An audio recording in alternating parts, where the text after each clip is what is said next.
Ever get that itch? That one that makes you want to just ditch everything, pack your bags, and, well, in this case, jump in your spaceship and blast off to who knows where. I think we've all been there. Exactly. And that's basically what thousands of players did in this game, Elite Dangerous. They called it Distant Worlds 2, and let me tell you, this was no ordinary space joyride. Right. This was a full-blown, player-organized expedition across a mind-blowingly accurate recreation of, well, the entire Milky Way galaxy. We're talking a galaxy that's 65,000 light years across. It's almost impossible to wrap your head around. Absolutely. It's like, imagine the most ambitious road trip ever, but instead of cars, you've got spaceships. And instead of Earth, you've got, well, everything. So buckle up, because in this deep dive, we're going to break down this incredible feat. We're talking about the expedition itself, the community that pulled it off, and even this group called the Fuel Rats, who are like the galactic Good Samaritans. And from what I understand, you're really into space exploration, community stuff, and, Elite Dangerous itself. So this should be right up your alley. 100%. Now, for those who don't know, Elite Dangerous isn't just some arcade space shooter. It's a hardcore, simulation. You pilot your own ship, customize every little thing, and carve your own path. You can be a bounty hunter, a trader, a space pirate, or in this case, a long-distance explorer. And Distant Worlds 2, this was all about pushing those exploration limits. We're talking over 7,000 players, all on this epic journey that lasted, get this, 18 weeks. Wow, 18 weeks. That's longer than some people spend on, actual expeditions. Exactly. And it wasn't just about, flying in a straight line. Players were conducting research, mapping unexplored systems, even organizing these massive mining operations to gather resources. So it's like a whole simulated society moving across the galaxy. In a way, yeah. And here's the thing. This wasn't some event that the game developers cooked up. This was all player-driven. Really? Yeah, the community, they loved the first Distant Worlds so much that they basically willed this sequel into existence. Talk about dedication. That's incredible. So where were they even headed? What was the big objective? The galactic core, that mysterious region thousands of light years away.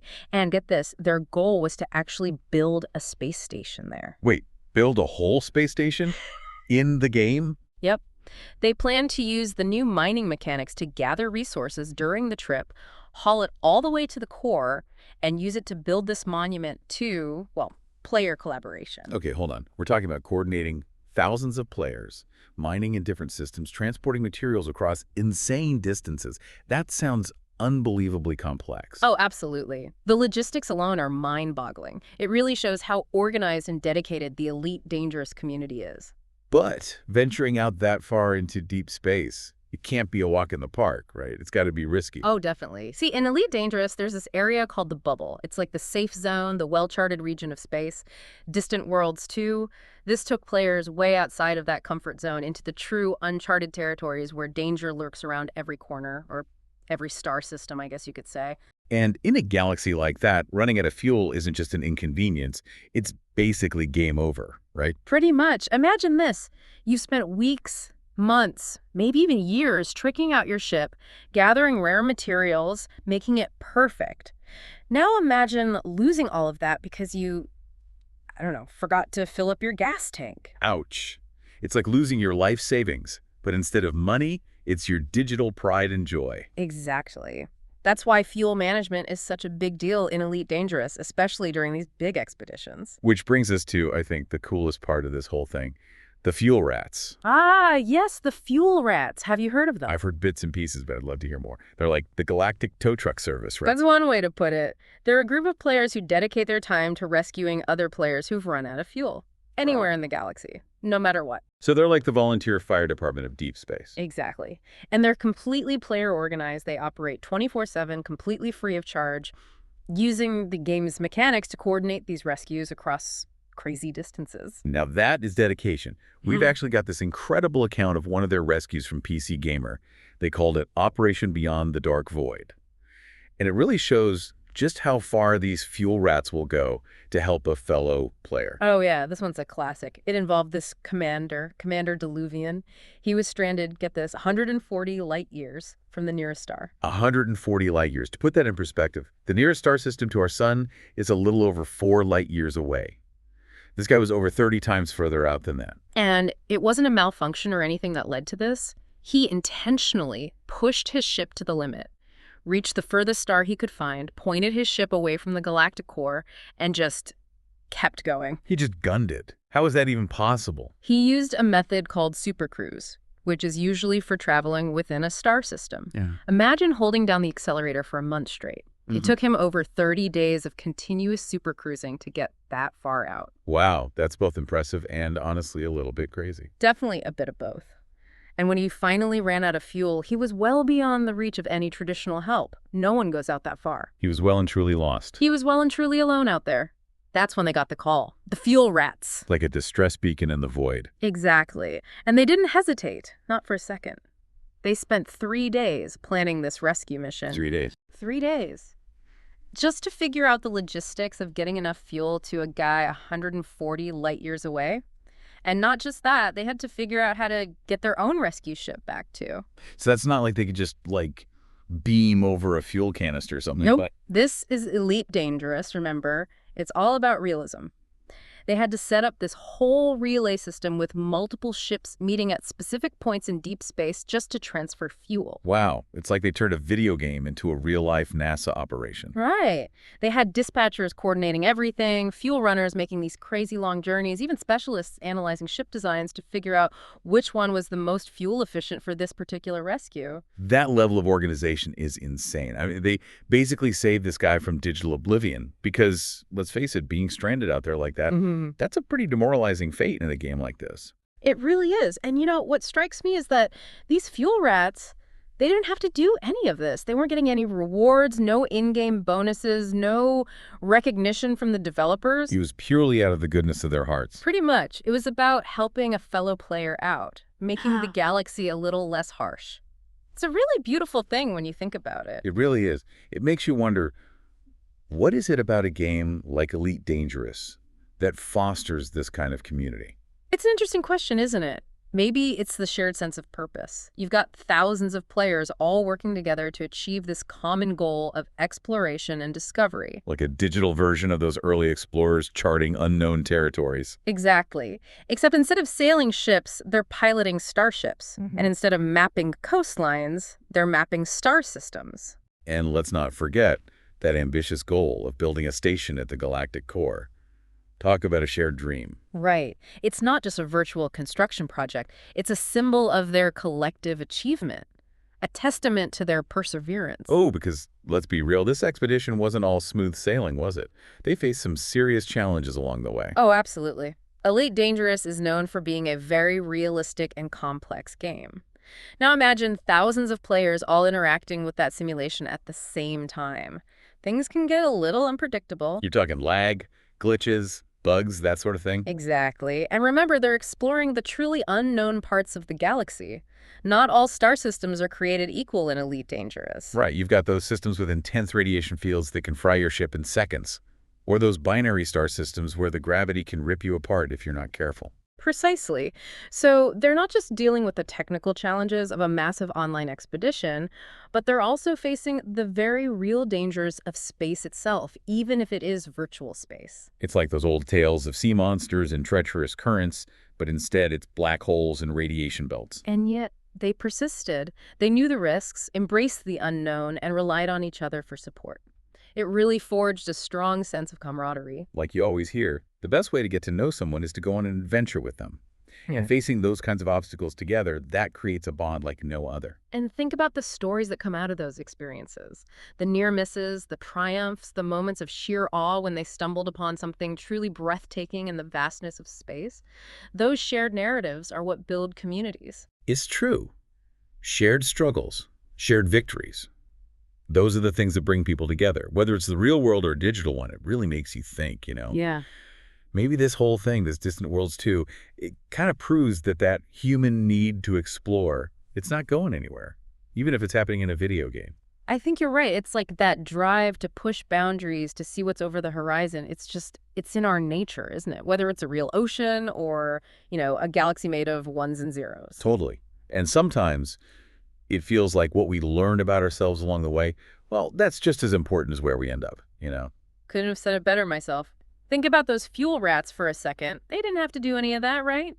No one was forcing them to spend their free time rescuing strangers in space. And they weren't getting any special rewards or anything for it either. Exactly. But they chose to do it. They dedicated their time, their energy to just making the galaxy a little less lonely, a little less unforgiving. Yeah, it's kind of humbling, actually. It is. It reminds you that even in a place like online gaming, where it's easy to hide behind a screen, people can still be, well, pretty amazing. They can be. And what about those explorers who actually made it to the core, the ones who saw it through to the end? The dedication to stick with a journey like that for weeks and weeks, it's pretty remarkable. Absolutely. And remember, it wasn't like they were just following a straight line, right? They were navigating this incredibly detailed galaxy with all its complexities and, well, let's be honest, its dangers. It's like they weren't just playing the game, they were, I don't know, almost testing the limits of it, seeing how far they could push things. Yeah, I see what you mean. It's like they were expanding not just the game world, but also our idea of what's possible with, online collaboration and community. Exactly. It's bigger than just a game, isn't it? It kind of makes you think about the future of, well, everything, Yeah. how we connect, how we work together. It does. And it reminds us that even though we're living in this increasingly digital world, we still crave that connection, that shared experience. We still want to achieve amazing things together. So I guess the big takeaway here, the thing I'm left thinking about is, well, maybe the most important journeys, the ones that really stick with us, they're the ones we take with other people. That's a good way to put it. Whether it's across a real ocean or, like in Distant Worlds 2, across a digital galaxy. Perfectly said.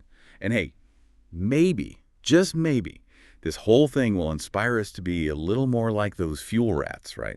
A little more willing to lend a hand, to step outside our comfort zones, to never stop exploring. Here's hoping. This deep dive has really been something else, hasn't it? We've covered so much ground, from the vastness of space to the power of human connection. It's been a wild ride. It really has. And who knew a video game could spark such a fascinating conversation? That's the beauty of these deep dives. There's always something new to discover, something that makes you think. So until next time, keep exploring, keep connecting, and who knows, maybe we'll see you out there in the black, charting your own course through the digital stars. Ever heard of a video game turning into a real-life odyssey? Oh, absolutely.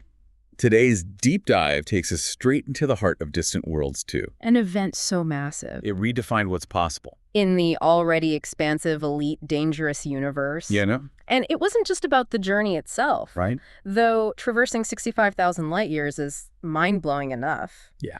What makes Distant Worlds 2 so fascinating is what it reveals about the human need to explore, connect, and overcome challenges together.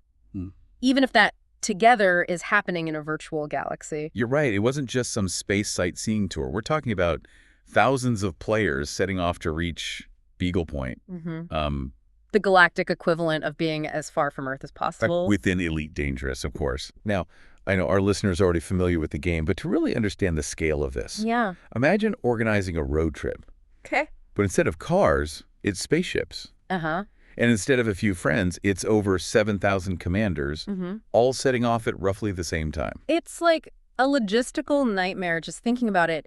Even with hyperspace jumps, coordinating that many players, many in groups called wings, each with their own goals and playstyles, it's astounding. And, this complexity actually feeds into why Distant Worlds 2 is so remarkable. Okay, I'm hooked. You've got to unpack this for me, what's so special about a bunch of gamers coordinating a virtual road trip, even if it's on an epic scale. It's the motivation and the ripple effect, really. See, Elite Dangerous isn't a game where you're constantly spoon-fed action. Right. It's about deliberate choices. Yeah. Take something like fuel management. Oh, tell me about it. One wrong miscalculation in your jump range, and you're looking at a very long, very quiet wait in the black. Exactly. And that's where the brilliance of the community comes in. Because facing those challenges, even the mundane ones like running out of fuel light years from civilization, sparked an incredible response. Enter the fuel rats. Wait, I've heard whispers about these guys. They're like the AA, but for spaceships Yeah. in a video game. It's even wilder than that. These are players' volunteers, all who dedicate their time to rescuing other players who've run dry. No fees, no strings attached. They have their own specially outfitted ships designed to haul fuel across vast distances. Hold on, you're telling me these fuel rats drop everything, fire up their in-game fuel tankers, Yeah. and fly thousands of light years Yeah. just to save some stranded explorer? It's incredible. Why? What's the catch? It's the purest form of digital altruism you can imagine. It boils down to a love for the game and a sense of camaraderie that transcends the pixels on the screen. Plus, think about the reputation points. Saving a fellow explorer in Elite Dangerous, you become a legend. Okay, legendary status I get. But these rescues, they can't be easy, right? Especially during something as massive as Distant Worlds 2.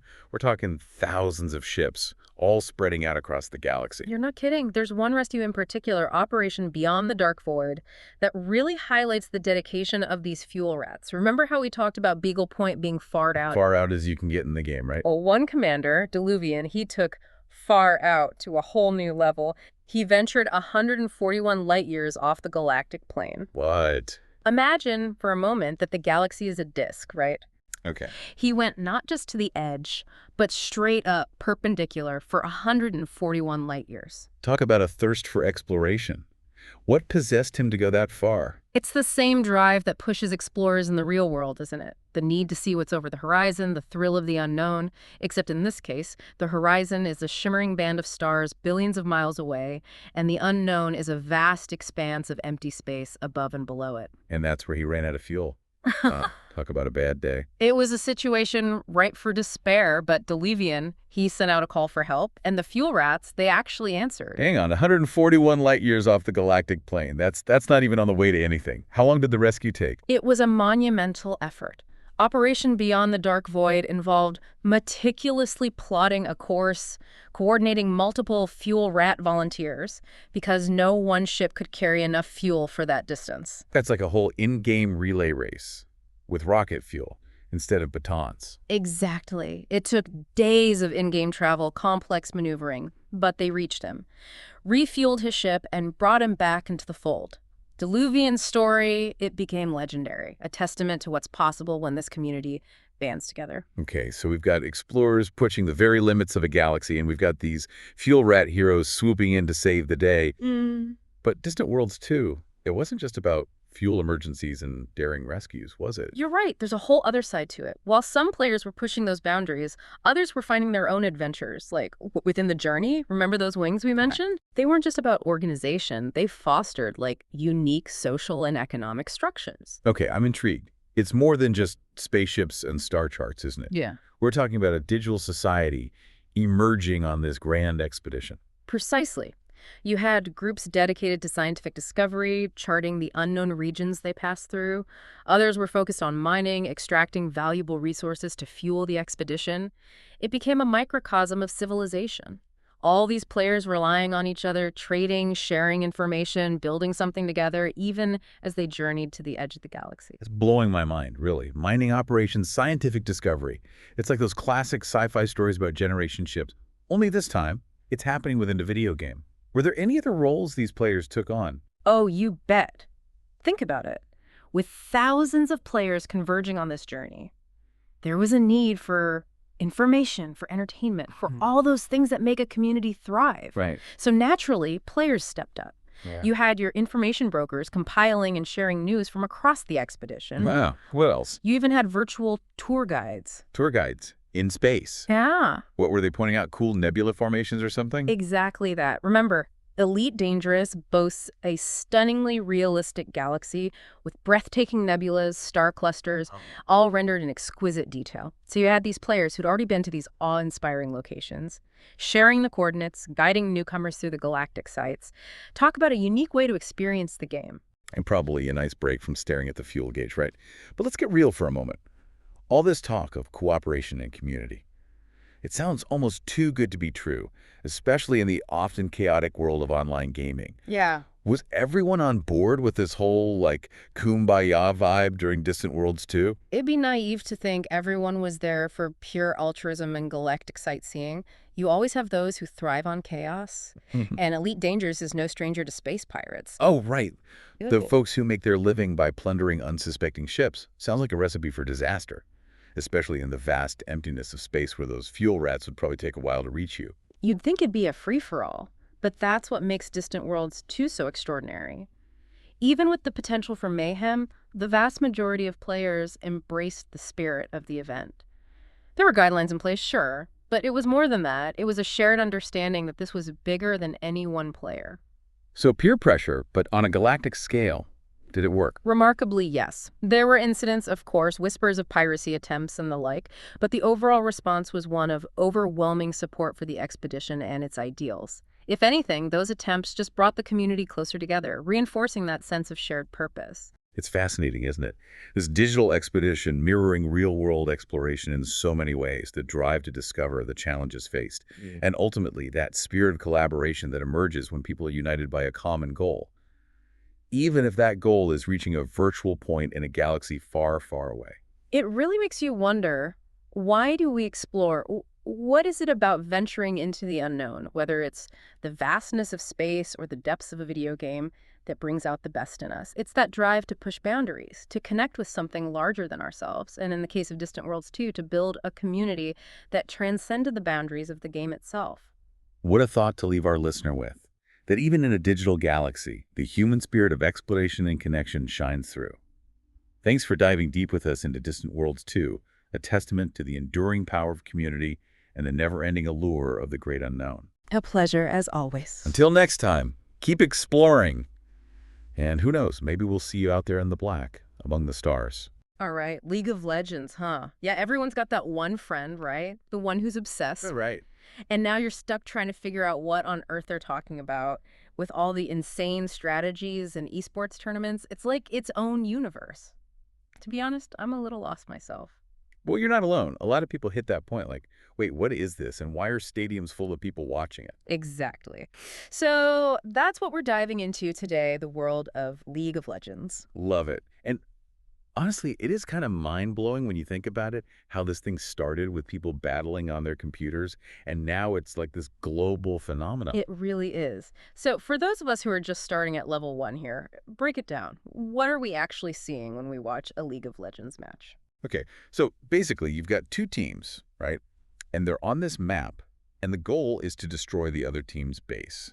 Kind of like capturing the flag or something. Right. So far, so good. But of course, it's not that simple. It's not just about running straight at each other. It's a MOBA. MOBA. Yeah, it stands for Multiplayer Online Battle Arena.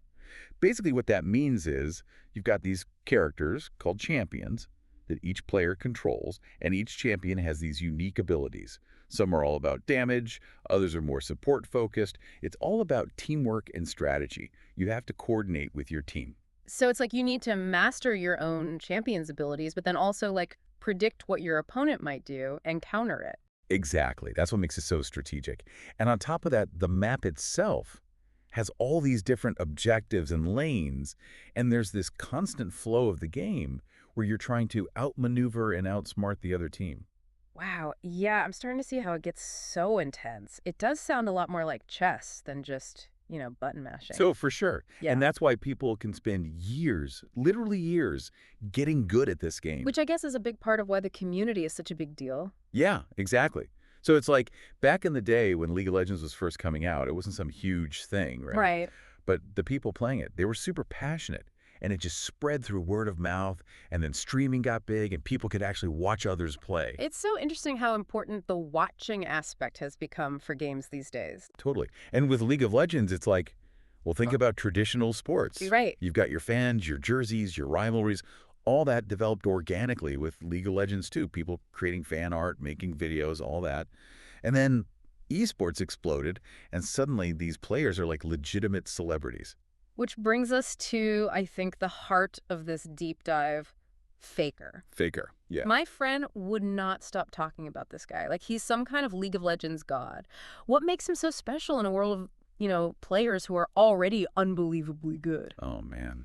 Where do you even start? I mean, yeah, his mechanics, the way he actually plays the game, flawless, almost robotic, but in a good way. Right, like superhuman reflexes. But it's more than that. It's his game sense. It's like he's thinking 10 steps ahead of everyone else on the map. Like he knows exactly what the other team is going to do before they even do it. It's that strategic mind you were talking about, taken to like the 10th level. Exactly. And it leads to these incredible moments. Like there's this one play, right, where he's being chased by like the entire enemy team, and he manages to dodge every single attack weaving and bobbing, and then just when you think he's done for, he turns it around and wins the fight for his team. I'm getting chills just hearing that. Like, you can't script that stuff. No way. And that's what makes him a legend. It's not just about being good, it's about those moments of brilliance, of defying the odds that people still talk about years later. I mean, it makes sense. It's like in any sport. We're drawn to those players who can do the impossible. Absolutely. It's captivating. And then you layer on top of that, he's also known for being like this incredibly humble and gracious person outside the game. Right. It's always nice when your idols turn out to be decent human beings, too. But it's interesting you mentioned that because with a community as large and passionate as League of Legends, things can't always be sunshine and rainbows, can they? Yeah, that's the thing with any online community, especially when the stakes are high and people are competitive, right? You're going to get some friction, some toxicity. How does the League of Legends community deal with that? Because it can't be easy to manage. No, for sure. But they're actually doing a lot to address it. There are systems in the game itself where you can report toxic behavior, but there are also these really cool community-led initiatives that are all about promoting positive gaming. Like what kinds of things? So there are these groups that organize tournaments and events that are specifically designed to be inclusive and welcoming for players of all skill levels. And they have these strict codes of conduct, and it's really about fostering a more supportive and encouraging environment for everyone.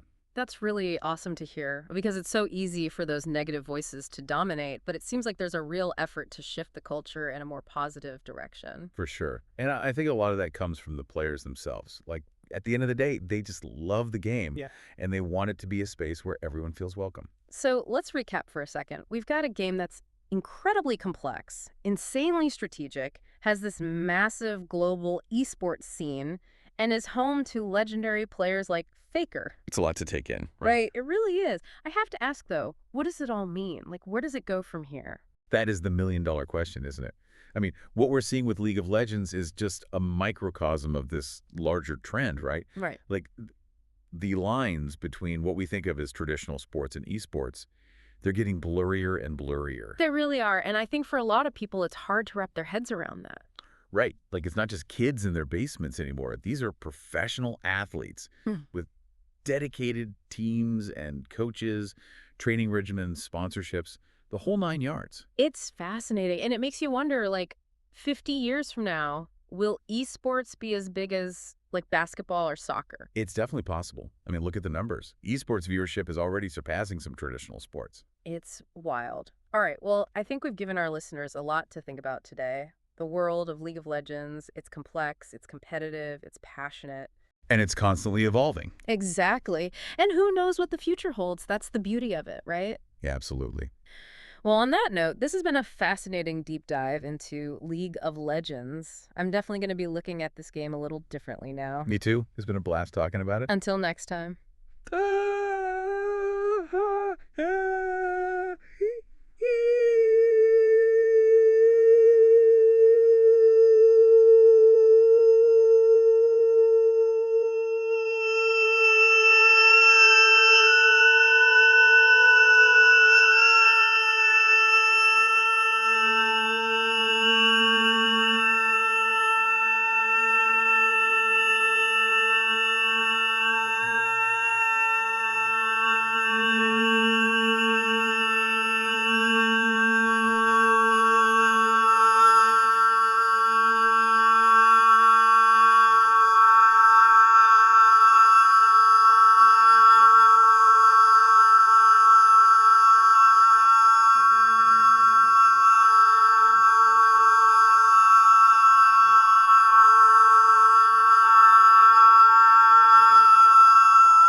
Ever imagined getting feedback on your screenplay from one of the characters themselves. Whoa. Like, what if you could actually ask your characters, hey, does this dialogue sound right for you?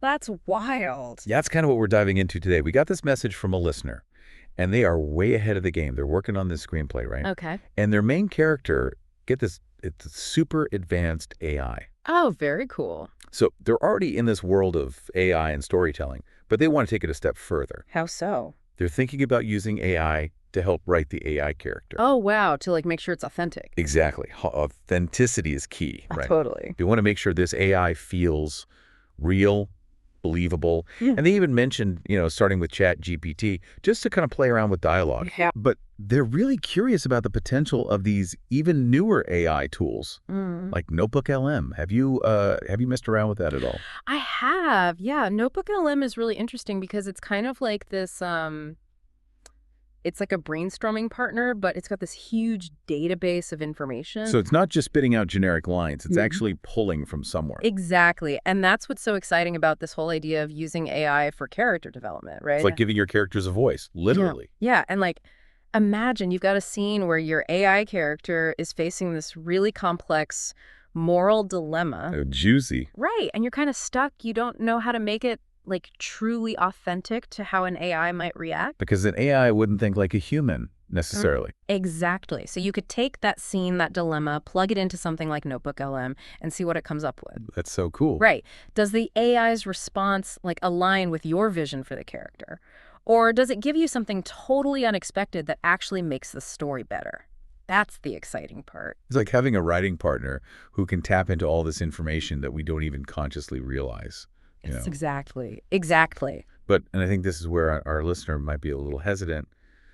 There's this fear, right? Like if we rely too much on these tools, are we going to lose something in the process? Yeah, I mean, it's a tool. Right. It's not a replacement for human creativity. It's like you wouldn't want every character in your screenplay to sound like they were all written by the same AI. Exactly. That's the thing. AI, at least right now, it can sometimes lack that, that human touch, that emotional depth. And I think that's what makes characters relatable. Their flaws, their quirks. Their contradictions. Exactly. So how do you find that balance? What advice would you give to our listener who's, excited about these tools, but also wants to make sure they're not losing their own voice? I think experimentation is key. Start small. Don't feel like you have to feed the AI your entire screenplay and have it spit out a finished product. Use it for specific scenes, maybe try out different dialogue options. Like A/B testing almost. Yeah, exactly. And I think the biggest thing is to remember you are the director here, right? You have the vision. The AI is there to collaborate, to help you refine that vision, but ultimately you're the one calling the shots. I love that. It's about using AI to refine, not define, your creative vision. 100%, yeah. This has been such a fascinating conversation. As AI keeps evolving, I mean, who knows what the future holds for storytelling? Right. Like, are we going to look back and be like, remember when we used to write without AI assistance? It's going to be wild to see. It is. It's almost like we're entering this era of co-creation, you know, human and machine working together to tell these incredible stories. Yeah, and I think that's really cool. Like, what does it mean for the future of art, Is it really co-creation? It's a question we're all going to have to grapple with as these technologies keep getting more sophisticated. But one thing's for sure, it's an exciting time to be a storyteller.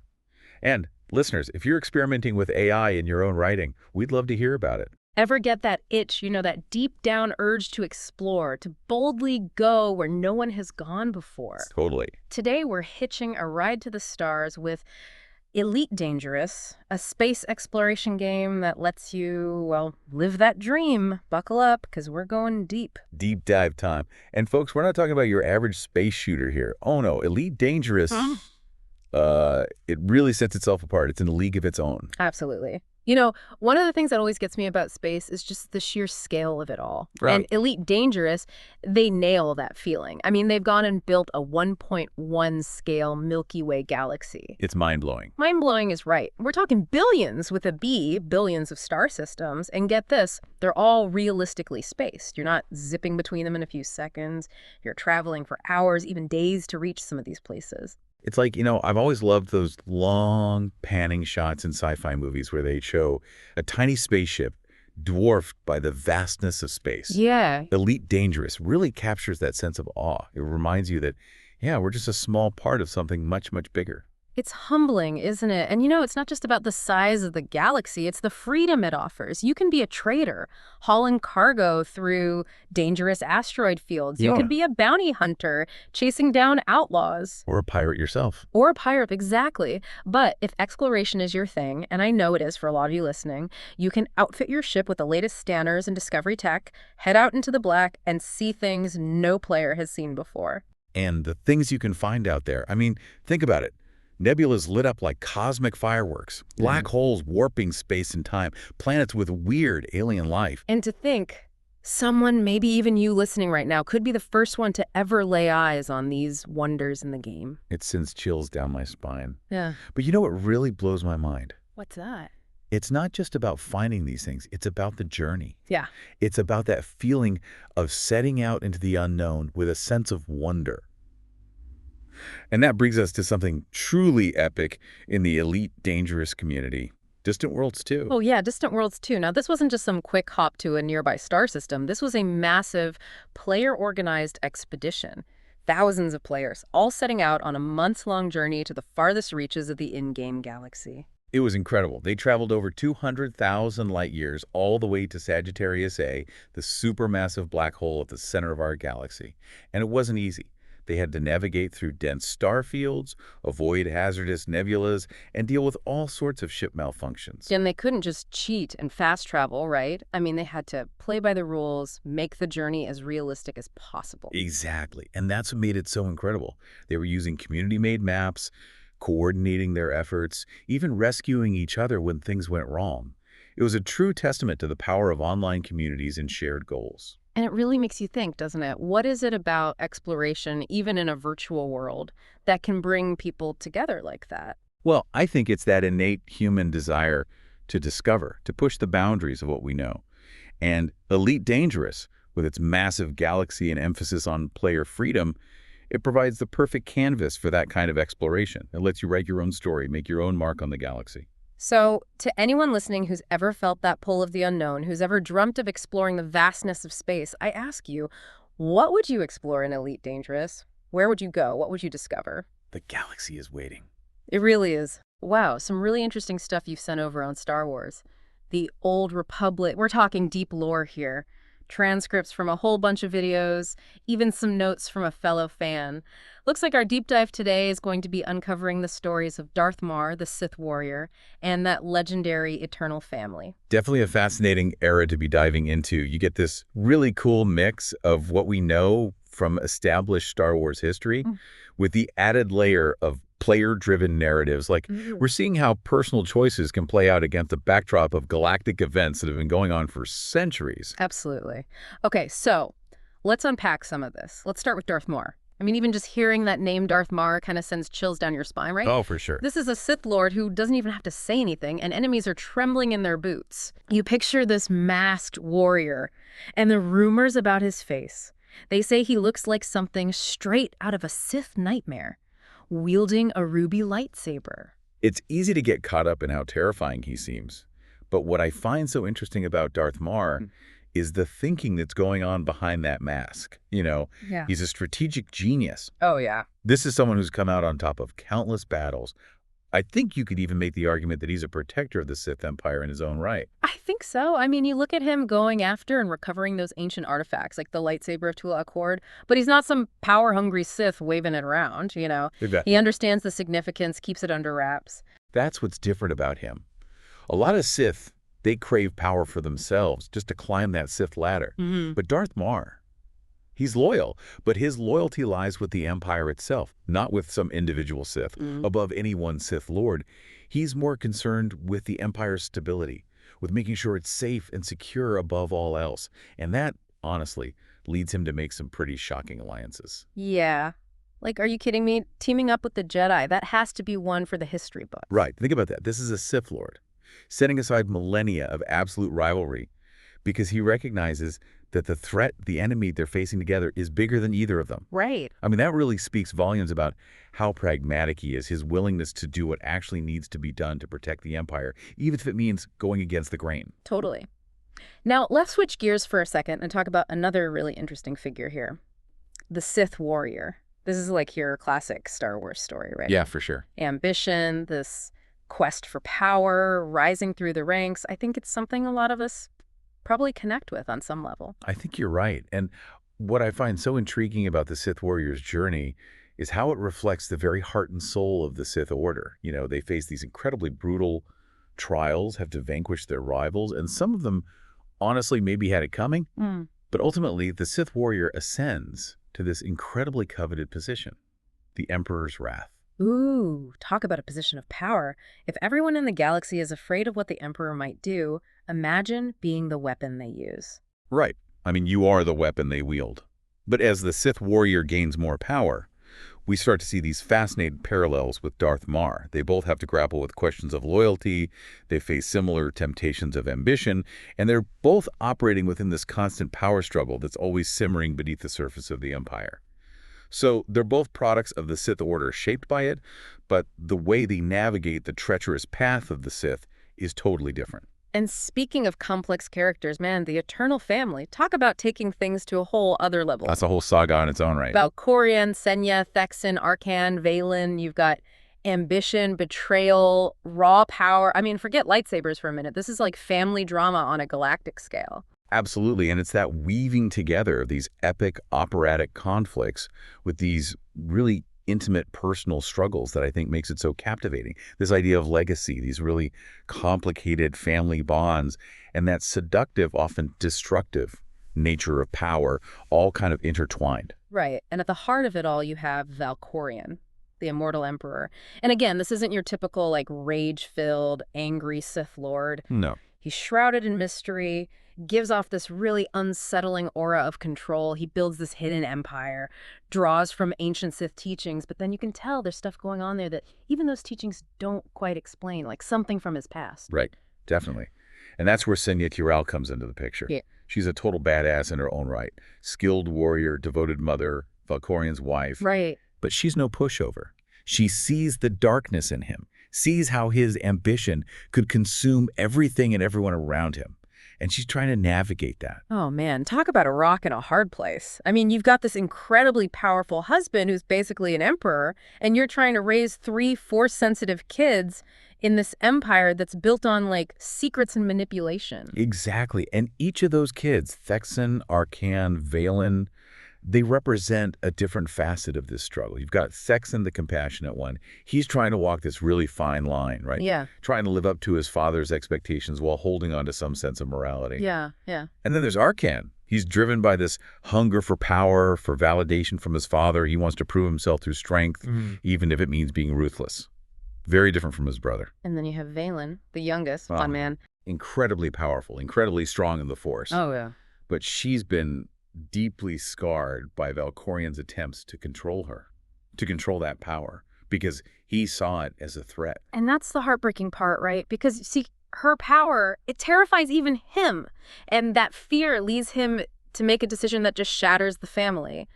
And it sets off this chain of events, and the consequences are just devastating. It really is. Velen's story, it's just such a tragic example of how fear, this need to be in control, can twist even the best of intentions. I mean, Valkorion, he was so focused on order and dominance that he basically created a self-fulfilling prophecy, turning his own daughter into a weapon. It's a good reminder, though, that the dark side isn't always this big, obvious, in-your-face rage or hatred, you know? Sometimes it's that fear of losing control, that fear of what someone else might do with their power, and that can lead to some seriously dark actions. Honestly, what always blows me away about these Star Wars stories, these characters, is how they suck you in, right? Yeah. Like, you're not just watching it all happen, you're part of it. And that's the magic of Star Wars.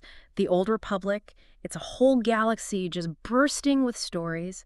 And the best part, you get to pick your path. Exactly. I mean, it's not just about Darth Maul's strategies or the drama of the Eternal Family. This is about all these other journeys just waiting to be discovered. Right. You want to be the Jedi Knight, wielding a lightsaber for good, protecting the Republic. Go for it. Go for it. What about the dark side? Maybe dive into everything a Sith Inquisitor has to offer? See what that's all about. So many possibilities. Become a bounty hunter, tracking down targets all over the galaxy, living by your own rules. Or maybe you want to be more in the shadows. Work as an Imperial agent, pulling strings, manipulating events to make sure the galaxy bends to the Empire's will. I mean, why not? And we can't forget about the scoundrels out there. Always a good time. Think Han Solo, full of charm, quick with a blaster, always up for an adventure, even if it means bending the rules a little. Always a good time. But here's the thing. These aren't just like surface-level choices. You know what I mean? Right. The class you pick, the decisions you make along the way, who you team up with, it all comes together to shape your story, your own unique experience. Yeah.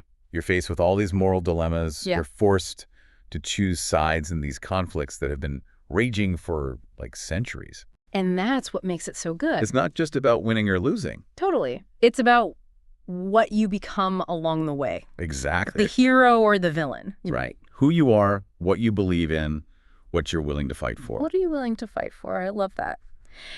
We've gone deep on the strategic mind of Darth Maul, the ambition of the Sith warrior, that tragic fall of the Eternal family, and honestly, we've only scratched the surface of what Star Wars, the Old Republic, has to offer.